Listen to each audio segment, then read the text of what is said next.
see.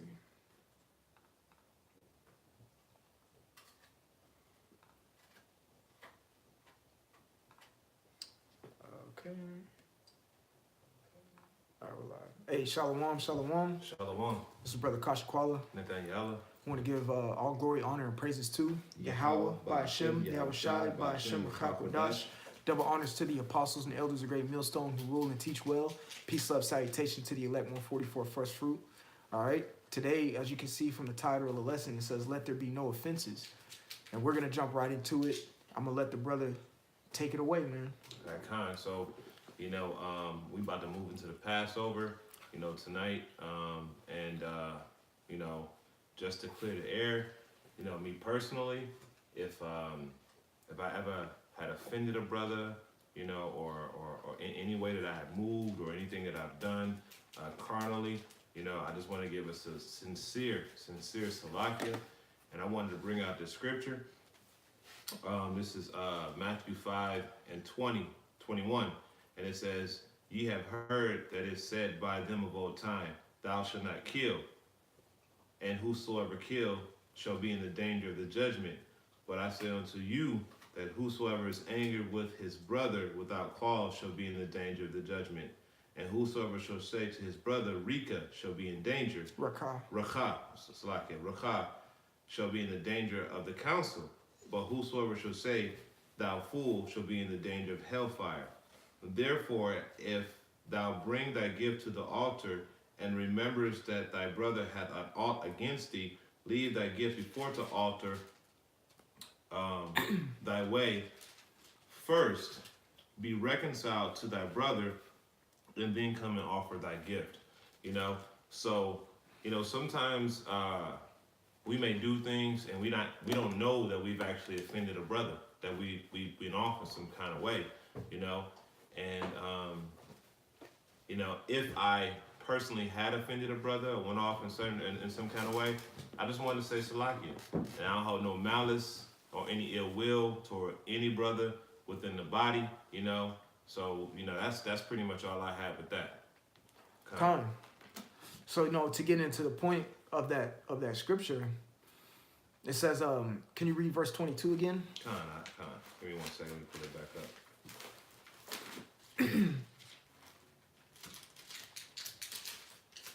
This is verse 22, and it says, "But I say unto you that whosoever is angry with his brother without a cause shall be in danger of the judgment." That's right. If you mad at a brother for no specific reason or for nothing, you know what I'm saying? First off, that's very wicked.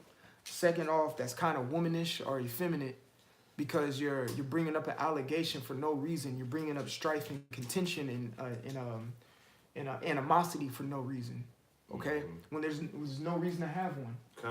If you have that type of feeling in you, you need to ask yourself, has that brother done anything to offend me?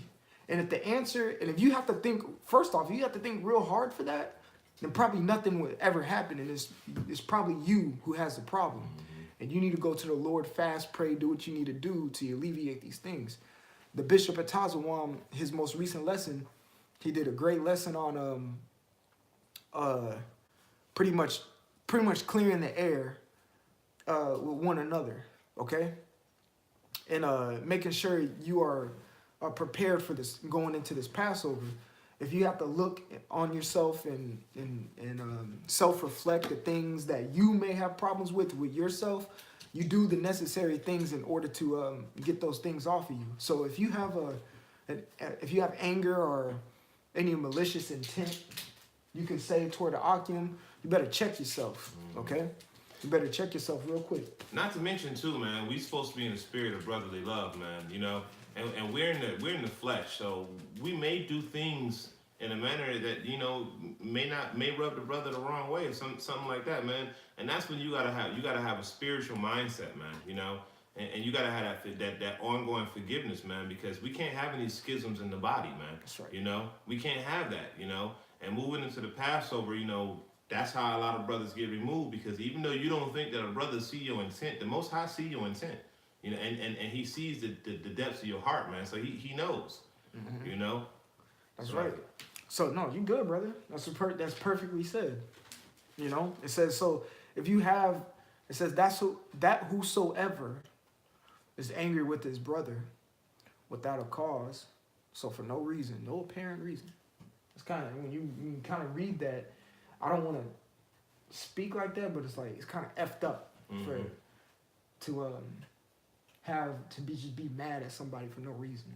Right. You know what I'm saying? It's like, what's your problem? You got demons on you. Kind of. It says, without a cause shall be in danger of judgment. That's right. So let's get the word judgment in the Greek. Okay. All right. And the word judgment is krisis in the Greek. And it means a separating, sundering, or separation. Now, when you go and read Exodus, the 12th chapter, if you eat any part of leaven, you know, during the Feast of Unleavened Bread, you shall be pretty much separated from the house of the Israelites. All right? So it's the same thing in this. If you got anger, malice, animosity, strife, contention, anything with a brother, you better clear that right now. Either talk to him or sit down and analyze, okay? Sit down and analyze yourself and see whether it is that he offended you. And if he didn't, you need to check yourself, okay? Or you're going to be separated, which means judge, okay? A judgment. And shalom to the brothers on the comment board. Yahweh Bashim Yashai, Bashim Karkadash Barakathum. All right? And it says a trial, a contest. It says a selection. You will be selected to get the boot. All right? As simple as that. Yeah. All right? If you looking sideways at a brother like, you know what I'm saying? Nah, bro, that's not how it goes. It says an opinion or decision given concerning anything. It says a sentence and condemnation. A damnatory judgment. All right? A condemnation and punishment for being angry at your brother for no apparent reason. You better clear the animosity. I did a lesson on that. It's called, clear the animosity ASAP. All right? Yeah, because there's no reason for the contention, man. Like, we all striving for the same goal, man. You know? And that's to be up on them chariots in the day, man. And, you know, the second greatest commandment is to love your brother as you love yourself, man. Me and the brother Kabash did a lesson about brotherly love yesterday, man. You know? Look, man, you got to hold yourself to a standard, man. You know? And like the brother just said, if you holding malice or anger against your brother and you really can't figure out what this brother did against you, man, you got an effeminate disposition, man. You know what I'm saying? That's right. Yep. For real, because that's something that women do, you know, looking at a brother sideways, man. You know, we all one body, man, whether it be the pinky toe or the head, man, we all have a function, man. So, you know, whether or not you think that you the low brother on the totem pole and you looking at the kid, like, man, what you doing? You know, we can't be like that. We all one body and we all have a function, man. So, you know, you gotta clear the air, especially now going into the Passover, because this is very, very important. That's right. You know. I just saw the brother just posted in chat not too long ago. A brother that just got removed for 6 months, man. You know, because the Lord see you, and just because you don't think that He see you, His eyes are 10,000 times brighter than the sun. So you can't hide from the Lord, man. So you just get past it, man. You know. That's right. Get over it, man. Get over it. Get over it. So continuing, it says that. Matthew, and that's right, Zachariah. It says, the brother said, Khan, show the same love that Yahweh Shai shows us daily.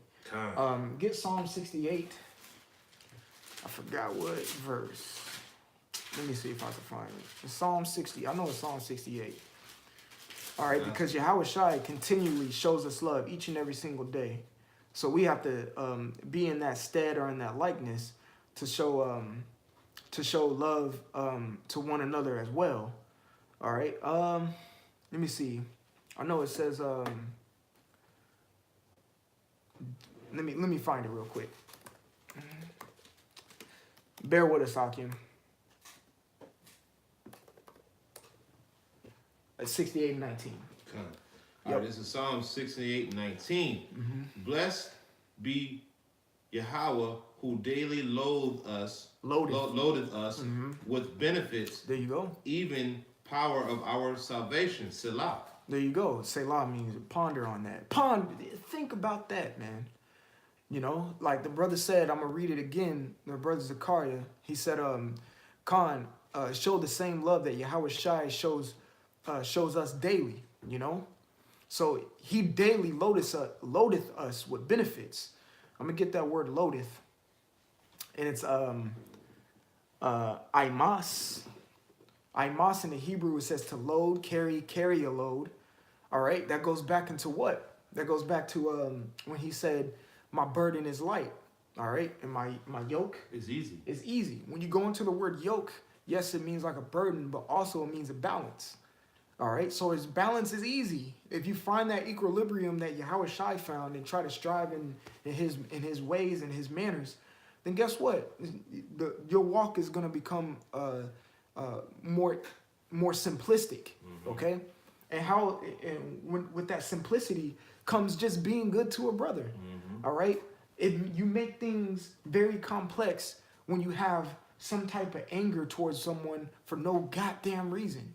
It doesn't make any sense. And you have brothers out there like that too, man. You know, that have anger and animosity toward brothers for no reason, man. You know, and man, like we've been saying, man, you got to get over that and get past that, man. You know, we've been through this hating on each other and loathing each other for no apparent reason for too long, man. And that's why the nation of Israel been in the position that it's been in for such a long time. That's one of the reasons, you know. And now it's time to come out of that, man. You know, we know who we are as a people. We know that we the Lord's chosen people, and He's calling us back to Him.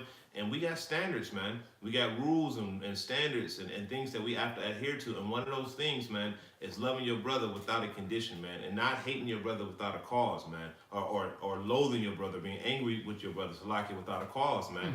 Now, if you have a righteous anger, a brother done did something against you, you still got to go to that brother, man. Yep. You still got to go to that brother before you can come to the altar of the Lord and reconcile that. That's you right. know. But if you have an anger without cause, man, you going off. That's right. Get James chapter 5 verse 9. All right. I'm going to continue in Psalm 68 and 19. It says, blessed be the Lord who daily loadeth us with benefits. When you look up the word benefits, which I'm going to go into right now, I know it says the word Allah, but that's the same thing. He daily loadeth us with godlike powers. So this is the word Allah. In the Hebrew, in the definition, means God like one, mighty men, men of rank, mighty hero. So daily he loadeth us to be like a God, daily. All right. So if he's doing that daily, there should be no animosity between one another if we're striving to be like Yahweh Shai was. And we'll hold Philippians. I'll hold Philippians 2. But go ahead, brother. This is James 5 and 9. It says, grudge not one against another. Brethren, lest ye be condemned. There you go. It says, grudge not one another, lest ye be condemned. We're going to get the word grudge because, hey, here in GMS, we look up words. All right? We get the full totality of what the essence of things what are trying to be said. All right? And this is the word grudge in the Greek is stenazo. And it means a sigh or to groan. When you go into the Strong's definition, it says to make in straits. When you go into a word straits, it means hard. Okay? So you just making things hard for no freaking reason, man. Like, come here. There's a song by Lauryn Hill. I think it's like the song X Factor. And she starts off the song where she says, it can all be so simple. It really can. How do you make it simple? By following the simplicity that's in Yahweh Shai. All right. So it says to sigh, murmur, and pray inaudibly. All right. When you murmur, what are you doing? You're backbiting or you're upbraiding. All right. Get James 1 and 5 real quick. Just to get that word upbraid. All right. This is James 1 and 5. It says, if any of you lack wisdom, let him ask of Yahweh that giveth to all men liberally, and upbraideth not. And upbraideth not. So if you lack wisdom, okay, and you go to the Lord, and the Lord recognizes that you lacking wisdom, He ain't gonna go to people like, look at him, like, and tell everybody your business. That's what upbraiding is. It's talking behind someone's back. It's murmuring. It's not keeping a secret. You can read about keeping a secret in the book of Sirach or Ecclesiasticus. All right. If you hear a word, keep it with thee until you die. Just loosely paraphrasing. It says, going back to the word grudge, you can finish that scripture out for the. Okay. You know, And it says, and shall not be given him. is that it? That was it on that. Con. That's right. So you go to the Lord and ask for wisdom. He won't speak behind your back. And what is wisdom? What is wisdom? Following what Yahweh Shai is doing. That's wisdom. That's the wisest thing you can ever do. It says, so going back to James 5 and 9 to the word grudge, it says, with grief, groan, grudge, or sigh. So also when you read in the book of Hebrews, it tells you not to grieve another man's position, you could say. You know what I'm saying? Hey, that's a spirit. That's a spirit, Tazabah. We're right here in Matthew 5 as well, man. So I'm going to go ahead and go back to Matthew 5 since the brother put that on. And shalom to you, brother. It says, we'll start at 22 again. It says Matthew 5 and 22. It says, I say unto you that whosoever is angry with his brother without a cause shall be in danger of the judgment. So we went into what being angry with a brother for no reason, and we went into what judgment is. It means a separation. You're going to get selected to get the boot. Because in the word judgment, it says selection in there. It says, whosoever shall say to his brother, Rakah. So let's get the word Rakah. All right. All right. In the Greek, it's Rakah. And it means empty. All right. Senseless. Empty-headed man. All right. So you're literally calling your brother an idiot. All right. So Salakia, real quick, I'm gonna get something. There's something I want to get. I'll let you read it too, like once I find it. Because there's something in the book of Samuel that goes. It's kind of on the same lines of what is being spoke here. All right, bear with me 1 second. I gotta find it. Baba Kashai can finish out. While you looking for that, I found it, but go ahead. just going into piggyback in James verse 9, it says at the end of that scripture, it says, grudge not against another, brethren, lest ye be condemned. Behold, the judgment standeth before the door. Yeah, the judgment is right there. It's right there. That was it on that, but I just wanted, because the brother brought out Matthew 5 and 23, so I wanted to just piggyback off of that. Come on. Hey, yeah, that's beautiful, man. The judgment is standing right at the door. All right? So it's almost like it's waiting for you. Mm-hmm. It's like daring, like go off. Like I dare you. Go off. Grudge against your brother for no reason. I dare you to. I'm right here. You know what I'm saying? I'm right here. I ain't never left. You know what I'm saying? That's why the scriptures say he executed judgment daily. You know what I'm saying? Just paraphrasing. All right. So going back to the definition of rakah, it means empty-headed man, a term of reproach used among the Jews in the time of Hamashiach. It says an empty one. Strong's definition. That's where I wanted, because this is exactly what I wanted. It says thou worthless. All right. So get 2 Samuel chapter 10 and 27. Okay.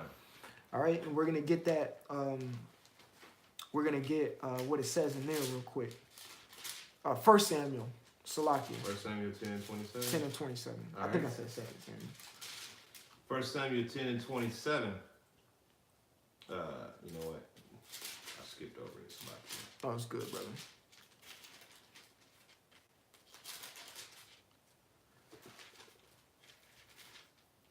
All right, here we go, right Come here. on, bro. All right, this is 1 Samuel 10, verse 27. And it says, but the children of Belial said, how shall this man save us? Mm-hmm. And they despised him and brought him to no presence. But he held his peace. That's right. So that's speaking about when King Saul was chosen to be king. All right. Now the word I want to focus on is Baal. B-L. I think that's how you pronounce Yeah, it. kind of. And the word there in the Hebrew is Baal Ya'al. And it means worthlessness. Okay? So when you're Salakia, when you call a brother Rakah, you're calling a brother a Baal or Belial. I think that's how it's pronounced. Yeah, that's what I got. Belial. Belial. That's what you're calling your brother. So in the Greek, I mean in the Hebrew again, it's Baal Ya'al. They're saying Baal Ya'al to another brother, man. Which means what? Worthlessness. You're calling another brother worthless. Who are you to call anybody worthless, man? Because at the end of the day, when we read the scripture in Isaiah, I think 41 or 14, I think it may be that, the Lord calls us worms, man. You're a worm too. Like, what are you talking about? We like filthy rags in his sight, man. All of us. You know? Get Job 15 and 14 since you say that. You know? Like, we keep going on your point. Yeah, we all like filthy rags. So how can a dirty rag tell another dirty rag that he's worthless, man? You know what I'm saying? Like, seriously. Doesn't make any sense. It don't make no sense. You know, we all striving to get to the kingdom, man. And that's the point, you know? That's right. That's right. It says, how can a dirty rag tell another dirty rag you dirty? Nigga, you dirty too, bro. What? Man. You dirty too, man. I'm in this predicament just like you are. I'm trying to get out just like you are. Sick. You know? I ain't trying to, be here any longer just like you are, man. You said Job what? Job 15 and 14. All right, this is Job 15, verse 14. Mm-hmm. And it says, behold, he putteth no trust in his saints. Yea, the heavens are not clean in his sight. That's right. So who are you to call another man worthless? You ain't even clean. Go a verse above that. And it says, verse 14, what is a man that he should be clean? What is a man that he should be clean, man? Who are you? What, you Mr. Clean? Mm-hmm. All right? You spotless? Are you? Because if you were, then guess what? You would have got beamed up by now. You would have been like like Elisha or something. An Elijah. Elijah, yeah, know? Like Elijah or something. Who got beamed up? Like Enoch, I think he got beamed up too. You would have been perfect. Mm-hmm. But you're not. Job was perfect. And he didn't even get beamed up. He was perfect though. Mm-hmm. Okay? So who are you? Keep reading. And it says, and which is born of a woman that ye should be righteous. That which is you were born of a woman should be righteous. Okay, when you read Wisdom of Solomon, when it talks about a child's compacted in blood for I think like 9 or 10 months. 10 months.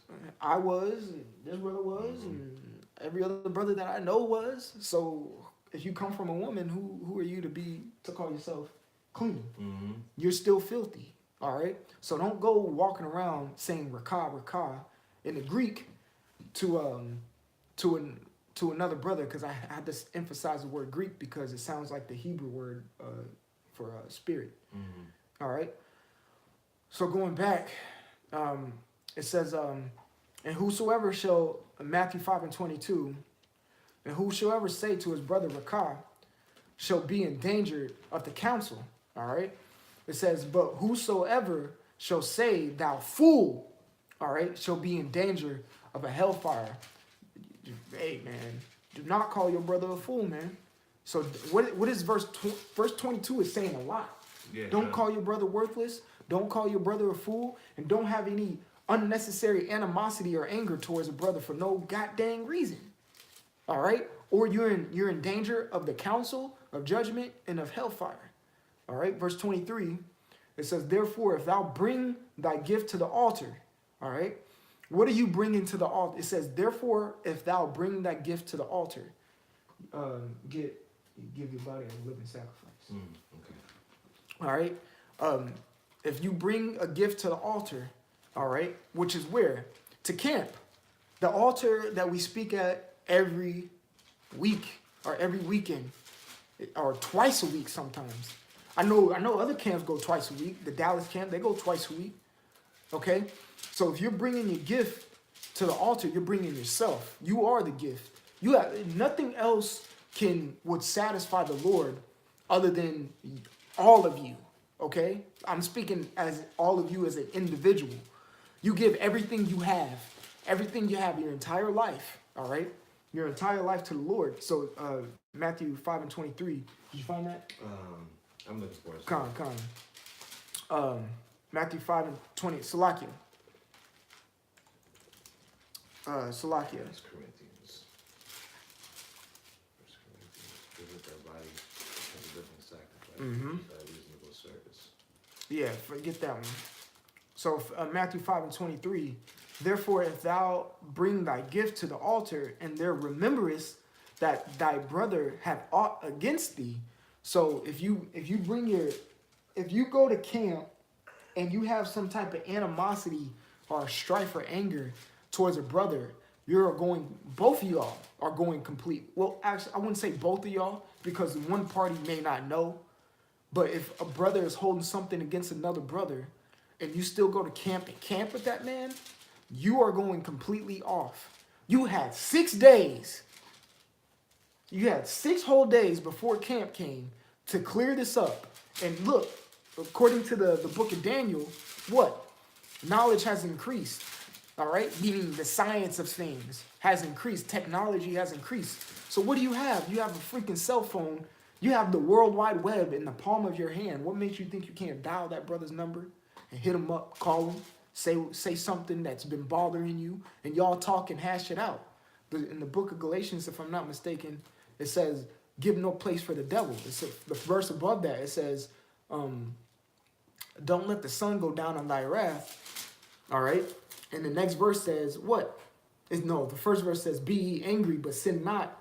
Don't let the sun go down on thy wrath. The next verse says, and give no place to the devil. All right? So you have the means and the technology and the resources to what? To call a brother and clear any type of strife or animosity out. There is no excuses why you should have. Is that in Corinthians? Well, you should have it. I'll get it for you. I know it's the first verse. I can't remember the scripture though. It's like, No, it's cool. All right. Get Romans chapter 12 and 1. I knew it was the first verse. Mm-hmm. Right? So we're gonna get Romans chapter 12 and 1. I got you right here. All right. But let me reread Matthew 5 and 23. This is Matthew 5 and 23. It says, therefore, if thou bring thy gift to the altar, go ahead. It says, I beseech you, therefore, brethren, by the mercies of Yahweh, that you present your bodies as a living sacrifice. That you present your body as a living sacrifice. When you go up to the altar, which is what? The courtroom, mm-hmm. You are presenting yourself to Yahweh Ba'ashem Yahweh Shai at that moment. You are giving yourself as a living sacrifice. And like this brother just said, Mm-hmm. You go to camp, you got 6 days before you go to the next camp. When you come to camp, you're going back to the altar. Yep. You know what I'm saying? You are going to the altar of the Lord, because that's where the men of the Lord gather. Mm-hmm. So, hey, when you go there, you all strife and contention should be already cleaned out, man. You got 6 days to take care of it before the 7th day. That's right. Hey, and that's the spirit, man. Because what? 1 Corinthians, the 3rd chapter, talks about our body as a temple. Mm-hmm. All right? Really, it's every day you should be putting on like you're about to go to the altar. There's no day where it stops to where, well, I'm not at camp. No, you spiritually keep your garment on everywhere you go, man. You just physically put it on when you come to camp. All right? And that's why you got a lot of brothers who, when they leave camp, man, or some brothers, I ain't gonna say a lot of brothers, but you got some brothers that leave camp and they become niggas out in the world, man. Hey, that's the ones who crept in unawares. Mm-hmm. Okay? Who faked the funk, who put on a good show, acting like they so righteous, but in the back turn, when nobody's watching, even though Yahweh Ba'ashem Yahweh Shai and the angels are watching, he want to do all type of manner of wickedness. And look, the thing is that the most important time when you're supposed to maintain your righteousness is when nobody's looking at you, man. Nobody's looking. When nobody's looking, because like that's what we call integrity. Yes. You see? That's integrity, man. Are you going to keep your integrity out in this world of filth that we're in? Are you still going to be of the world but not in it when that time comes, That's right. And that word integrity means blamelessness. All right? Are you still going to be as blameless as you claim to be when you go out into the highways and byways? Think about that. You know what I'm saying? So, again, Matthew 5 and 23. Therefore, if thou bring thy gift to the altar, go ahead, brother. I beseech you, therefore, brethren, by the mercies of Yahweh, that you present your bodies a living sacrifice, holy and acceptable unto Yahweh, which is your reasonable service. All right, so hold that. And it says, Matthew 5:23, therefore, if thou bring thy gift to the altar, and there rememberest that thy brother hath aught against thee. Now, if you have aught against a brother, or another brother against another brother, y'all better clear that up immediately, because guess what? If you're not, then you are offering an unclean sacrifice to the Lord when you come to camp. Okay. All right?